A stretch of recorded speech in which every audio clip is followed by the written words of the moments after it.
Hey guys, I'm in my family room right now, and I am, well, just because you probably think this is not my bedroom, and you're right, this is not my bedroom, I'm in the family room. Today's video, like I said, yesterday, technically, even though I filmed that Tuesday, I'm going to be doing a bunch of Disney videos, and today's video, I wanted to do, live action versus, animated, and as you can tell by that title, this is mostly an opinions video. So I went through and I'm not actually say I compared all live action to all animation because that'd be too hard. I just went with the ones that I have seen. So personally, the ones I have seen that I have seen both is Lady and the Tramp, which a lot of people didn't even know existed. Dumbo.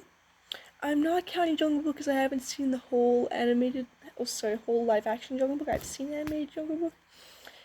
Beauty and the Beast, which, as you know, I've mentioned several times, I've not seen Beauty and the Beast. I recently purchased it. I also recently watched the live action and Cinderella, even though it's been a long time since I've seen both of those. However, I'm also including Aladdin and The Lion King, and you may say, well, you said you hadn't seen. You said you have to have seen both of them. The reason I'm including them is, even though I haven't seen the animated versions of them, I was able to get an expert on hand, and by that I mean my sister. So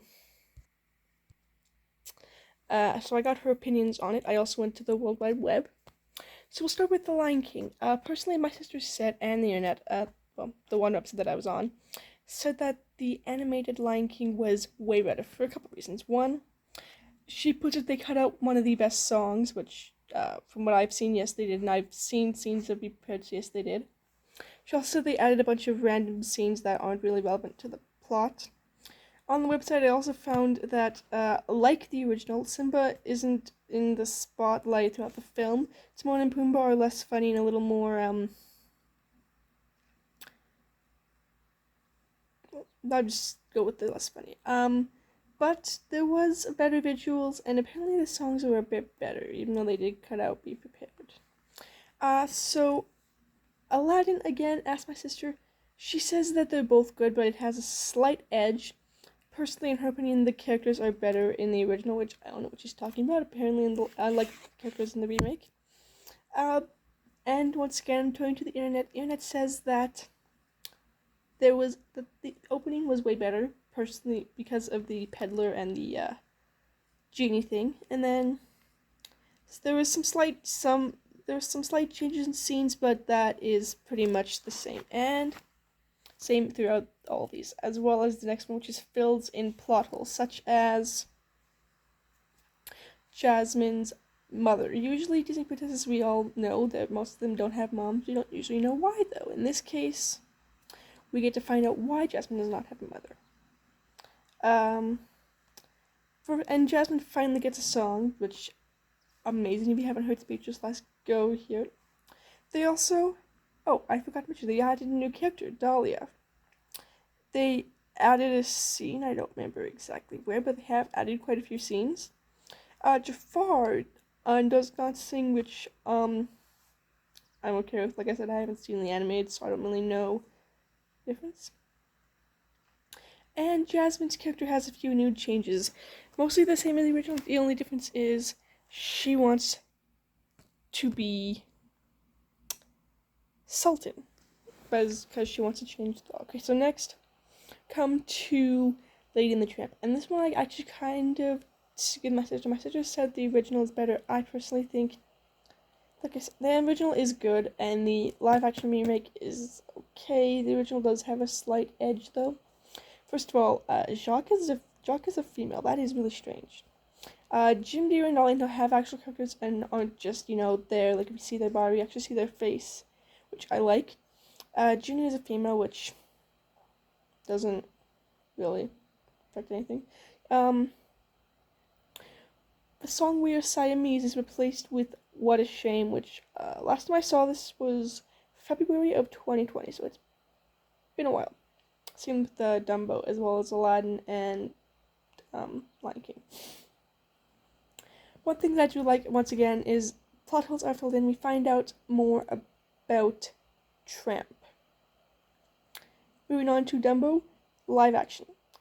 again, agree. The 1941 is a little strange. I'm not quite sure what Disney's idea was behind that.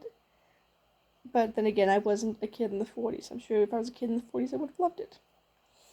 First of all, stories told through the eyes of humans, not talking animals, which would make sense. I mean, it's a circus. You think the eyes through the eyes of the humans. However, there is no singing. It's not a musical. Not bad.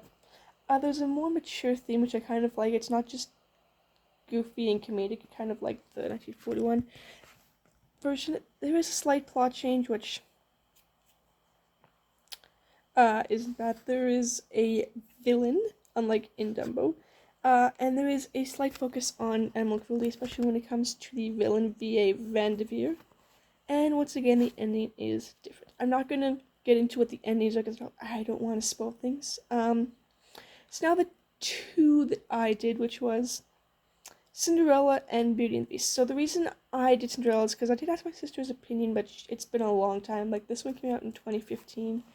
Probably haven't seen this since like 2017, 2018. And Cinderella, it's been a bit. First of all, fixed plot holes once again. Ella is now Ella, not Cinderella, and the meeting between the two is actually between her and the prince is different, a little bit better because he's not just some random dude she meets at a ball. She actually meets him before, and because of that, he technically is like, oh, I think this is the girl I want to marry. So he hosts the ball instead of his father, with the intention of him finding a girl, which I like a little bit better. And Cinderella's parents have backstory and more screen time. Her father's only about in 30 seconds of the 74-minute animated version. And her parents at least get 10 minutes of screen time. And once again, different ending. Alright, Beauty and the Beast. I watched the live action of this actually last night. And like I said, I recently purchased the animated version, so I've watched that twice already. In my opinion, the live action way better. No offense to the animated, as it was one of the ones to kick off the Disney Renaissance, but the animated is really good. But there's a few issues with it, which I will get into in the next video. First of all, they fixed plot holes such that being Belle's mom, a little bit more about the Beast, because not much was known about him, and the age of the Beast also is fixed. New songs, which are really good. How Does a Moment Last Forever by Maurice, which Maurice sings, and Celine Dion at the end. Really good. And then the Beast gets his own song, which is nice.